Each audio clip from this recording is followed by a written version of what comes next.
Oh, hi! This week, we're gonna talk about tattoos. Now, I feel like there's a whole section of YouTube that's like tattoo tubers. Tattubers? Oh, I would immediately get kicked out of the club. So this is not me trying to say I know shit about shit, because I don't. I just have gotten a few requests over the years to show you what I got and maybe give a little explanation. That being said, I don't think you need a reason to get them. A lot of people shit on the folks that like on a whim on like a drunken night in New York City go get a tattoo just for the hell of it. But I think that's great. You have a really cool memory. Maybe don't go for like the forehead or something. And I super don't advocate getting a tattoo drunk, but like, live your life, man. Just make sure it's hygienic. That's what skews me out the most, is not the indelible art you have on you forever, is the uncleanliness of some places I have seen. So here's my very first one. I got it when I was 18 going on 19. It was over the course of 2 sessions. It took 12 total hours. The person doing it was still in their apprenticeship, so they were still learning and not the fastest at tattooing or anything. It was done in Portland, Maine, and yeah, I sent the woman the idea I had, and this is what she came up with, and I really like it. It's definitely not perfect, but that's fine. But yeah, I remember the other dudes in the shop that had like been there for a long time were giving her a ton of flack for doing the colors on me that she was doing, like the yellow especially, because they're like, this is never gonna stay. Well, listen motherfuckers, I'm a pasty bitch, so yeah, it's still on there. It looks great. I did moisturize before I started filming this because that definitely makes a difference in how good or bad that these look. It's not as big of a deal if it's on like the line work tattoos, but the ones that cover a chunk of space, it's you can tell when I have dry skin. So yeah, that was my first tattoo. I was told I shouldn't get something so big on my first one because my first day was 7 hours with a burrito break in the middle, and one of my best friends, Elissa, was with me because she had gotten one on her wrist right here and just wanted to spend the day with me up in Maine, so it was a really, really nice time. I actually almost fell asleep during parts of it because you just kind of get numb to it, and there's lots of endorphins going and everything, the adrenaline, so it actually hurt more when we stopped for lunch to get burritos and then went back to the shop. When she started back up, that is when it hurt the most, and when she was going over the very back of my calf, for some reason that hurt the most. I assume that there were more nerves there because I feel like that side is more sensitive than like your shin, although when it's your shin it's right on bone versus the muscle, so it is weird figuring out the different spots that hurt more or less. As far as what it's a reference to, there's a band that is very, very special to me called Big D and the Kids Table. They're a ska punk band from Boston. They've had a really big impact on me over the years. Their shows have been some of my favorite evenings I've ever spent with my friends. I got to know the guys really well, so I'm pretty close friends with a handful of them. I used to take guitar lessons with their guitar player, who is the nicest human being on the planet. He's currently in a Huey Lewis and the News cover band called Power of Love, and that's just the most Sean thing I could think of. He's just the best. I miss hanging out with him on a weekly basis. Really nice dudes, really good music in my opinion, so all for a good cause. You may be asking yourself, where's the correlation between the tattoo and this band? Well, when I was taking guitar lessons with Sean, he would teach me in their recording studio, which is also where like a couple people were living, I think. Maybe let's not get into that. They were working on a record called Fluent in Stroll while I was taking lessons with him. So I was actually at the studio when they were working on the songs, and I was seeing them in concert a bunch because they were still touring at the time. Or not touring, but like playing New England shows, so all ones I could get to. So I got to hear them like workshopping a handful of these songs, and the title track, Fluent in Stroll, has this incredible chorus that really, really just struck a chord with me, no pun intended. So the specific lyrics that tattoo is an interpretation of is, play the music louder, dance a little smoother, stoke the fire bigger, and we'll love a little longer. Oh my gosh, I look especially white in this. The white balance is all crazy, but yeah, you've probably seen this one the most. It's my most visible one, and it's actually partially artwork from the very last page of the Scott Pilgrim comic books. At the time I got that done, it was probably like 2013 or something. It took about 2.5 hours to do, and initially we were gonna color the people in. That is Scott Pilgrim and Ramona Flowers, if you are unfamiliar with the Scott Pilgrim comic books. This is the page I'm talking about. Now, when I sent over the reference photos, the color editions weren't out yet. They had just started releasing the first one, or they had like just announced they were doing the first one. And of course I had planned to buy them. I have all of the color ones, but I still only had the black and white mangas, whatever, you get it. So all of this was black and white. and that meant they were all white in the middle. And yeah, initially we had talked about these getting colored in, and I was trying to decide what to do because I didn't know what color that was going to be. And then yeah, the guy was like, I don't know, I think it's kind of cool leaving them blank because you're paper white, so it looks like they're on a comic book page. I really like the Scott Pilgrim comics. I really like the movie that came out. Later in the weekend that I got it done, I was hanging out at a family get-together and my dad was asking what it meant. I was like, you want the real reason other than I just like Scott Pilgrim? He's like, yeah. And I looked at him and was like, I never thought I'd be capable of actually loving someone, and now I do because I, you know, like a boyfriend. That's kind of what that represents to me, is maybe I'm not so dead on the inside. And he immediately started crying because it was like a funny, oh, it's this comic book character, they're holding hands, you can see her underwear, ha ha ha. He's like, oh. Really love how he did all of this, and like the nebula. The guy that did it, his name's Tyler Malick, and he's known for doing really amazing space work. That's the second tattoo. On to the third. This is my Patronus. This is taken from a Sarah Richard painting. She's my favorite artist, favorite artist. And yeah, it's very whimsical. It's why the colored line work seemed to work. The most annoying thing about this tattoo is I constantly get people asking me, when are you getting it finished? Like, it's done. So it's an otter, which I feel like is my Patronus because they're a little cheeky but pretty silly and smart in very specific ways, but kind of dopey all the rest of the time. They hold hands with each other when they're sleeping so they don't float away from each other, and watching them open clams with things is just, it's the best. And I would also eat off of my own stomach if I could. Sometimes happens if I'm having that bad of a day. But yeah, what really drove me to get this done is we used to have a mini dachshund named Frank. We only had him for about 3 years because he was really old when we adopted him. He was about 12 and he lived to be around 15 or so. And he would lay on his back a lot and he'd have his big floppy paws on his chest, and we called them a little otter, and then we'd like grab his paws together and kind of flop him up and down. So he was clamming. He had like a little clamshell bed. Just made us think of otters a lot, and I would absolutely define that specific dog. Not dachshunds in general, which is why I don't have like a dachshund Patronus, but little tiny Sir Frank was definitely my Patronus because he was only motivated by food, hated children, and sleep was his very favorite thing. Deeply impatient dog, and also got hyper focused on things while not paying attention to kind of important things sometimes. He was both smart and very dumb, which I deeply identify with. So yeah, I got this when we still had him, but I knew once he had gone I wanted to keep something on me that represented him. So that is what I think of whenever I see this. Okay, and then my most recent addition, which I don't think I've addressed at any point in this other than when I did the jackalope wall art. This is my jackalope. I asked the guy to just do like a Beatrix Potter style simple line work jackalope, and he was super pumped. There are some accents in here.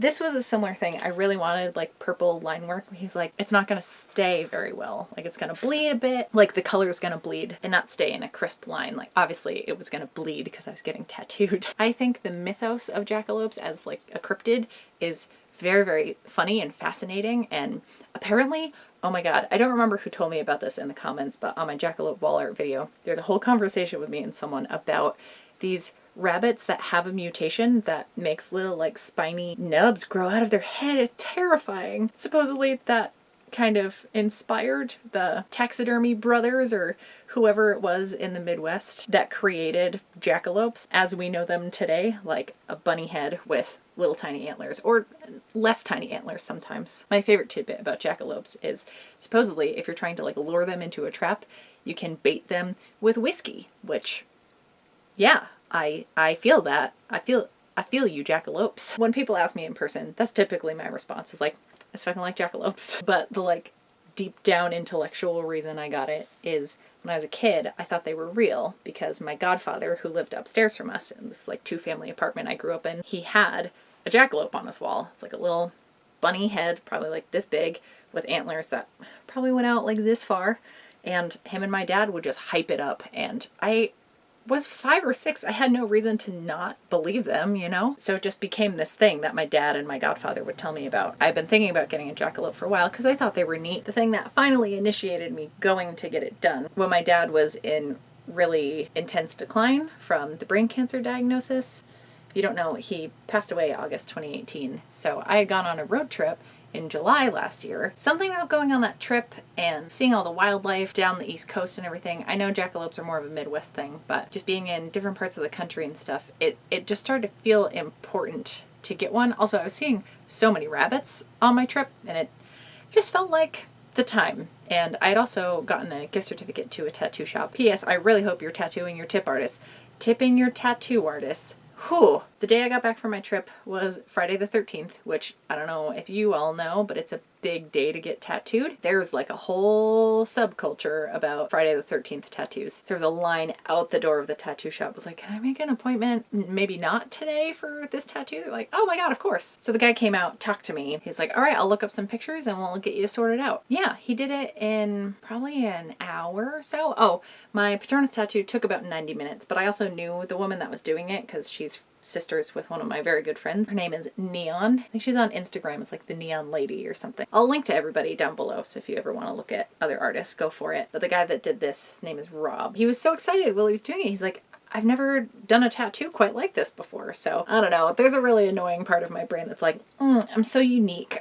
So having someone that does tattoos for a living being like, oh, this is like genuinely cool tattoo I haven't seen before. So I don't know. It was kind of nice. Yeah, he was also funny because he didn't know that they weren't real. I feel like I've been shattering some dreams talking about jackalopes this past year because not everyone knows that they're not real. Like baby me had no reason to think otherwise. Anyway, yeah, I got to show my dad while he was still able to kind of communicate with people because I got it done on the 14th then, and I probably saw him on like the 15th of July. Actually, yeah, that was the day I was bringing up a wheelchair for him, and he thought that's all the visit was for, was me to, you know, stop in and say hi, drop off some groceries, and also the wheelchair that community caregivers lent him, which is why I was raising money for them at that art fair at the end of last year. Anyway, but he saw it. It was like, you know, reacted really positively to it. And I told him like, hey, this is for you. Of course, he got really excited, but also was crying a little bit. So it was just a really special moment. And I got to kind of let him know how much he meant to me. You know, even with our complicated history and everything, I obviously still cared about my dad. So it was really nice to be able to share that with him. And now, much like with my Frank tattoo, he's with me, inspiring me to do stupid, silly shit every day.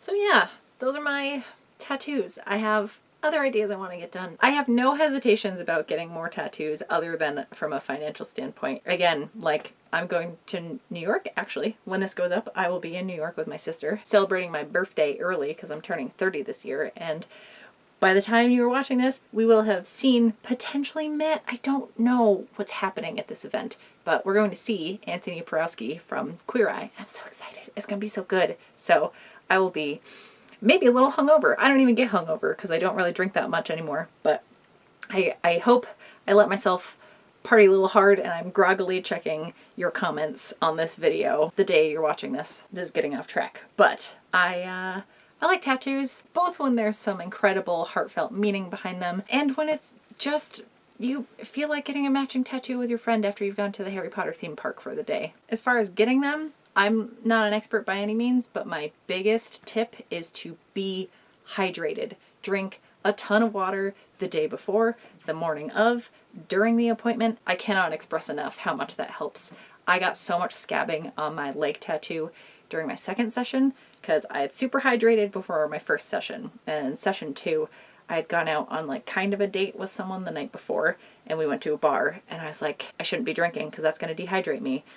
So I tried to pace myself with also drinking water every other beverage, but it still definitely affected how my tattoo healed, which is a great reminder for me to also do that. I've been really bad about drinking water this past week and it's been so dry here, and I'm also just trying to prep myself to be as in good health as possible for the event with Anthony on Friday. So I've just been chugging water all day today and hopefully that's helping. I had such a bad headache last night while I was editing the swimsuit video. I'm sure that was part of the problem. So yeah, man, I was gonna do this because I was like, it'll be a quick thing to throw together, but nah, Rambles McGee back at it again. If you have tattoos and want to share your story or just share the picture, I've had a few people send some really, really cool ones because I've mentioned tattoos in the past, but this can be like a little hub where we can talk about all of our artwork and everything in the comments. I hope you're all having a good Saturday. Spring is on the way. I think it's daylight savings this weekend, which is a bummer because this is the sucky one because you lose an hour. But yeah, I'm really excited to be going on this New York trip with my sister. It's gonna be very short and everything because both of us have really crazy lives and are always busy and can't be out of town for very long. I'm so touched that she wants to celebrate with me like this and is so going above and beyond for a birthday celebration. It's gonna be great and I can't wait to see friends and just hang out in New York with my sister for a little bit. And she's bringing her doggo. She has a little blind black lab corgi mix named Keller and she's the greatest creature on the planet. I can't wait to spend the weekend with her. I'm genuinely so pumped to go on like a mini trip with a dog. It's gonna just make both of us feel so much calmer about everything and give us an excuse to walk around a little more in places we may not otherwise. So yeah, it's gonna be so much fun. Okay, and since it is March 9th when you're watching this, if you're watching it the day it comes out, next Saturday, the 16th in Lowell, Massachusetts, I'm doing a Harry Potter market. It's called Diagonally, a Very Magical Marketplace. I think I worded that well, but I have a bunch of Harry Potter shit I'm going to be selling and I'm really pumped about it. I can't wait to see the other vendors there. Oh, it's going to be such a good artist alley to participate in. That's from noon to 5 p.m. Going to be dope. And then if you want to party with me the weekend of my 30th birthday, March 23rd, it's Saturday, at Manchester Memorial High School up in New Hampshire. They're doing a comic book convention, anime convention / gaming convention more so, where it's $10 for the day. It's from 10 a.m. to 7 p.m. and it's gonna be super fun. I have done that convention a bunch in the past and it's like my old high school teachers running it and they're the biggest nerds ever. I love it so much that this is a thing that they do. And it helps raise money for the anime club and some of the other underfunded clubs or none at all funded clubs at the school. So it's a good cause. Like I said, hopefully I'm chilling out with my sister in the Big Apple. If you can't make it to those events, I do have an Etsy shop. You can check out my Patreon. I post stuff on there and I send some of my handmade goods to you if you sign up for the like mail perks and stuff. I have a Ko-fi / coffee, whatever you call it, page I'll link to. Throw another video somewhere. Subscribe if you wanna, and I'll see you all on Wednesday with another project probably. Yeah, let's do some lino block printing. I think that's gonna be the move. All right, I'll talk to you all very soon. I don't know why this is a thing I do with my hands now. It's like your cats and I'm gonna come scratch your bellies.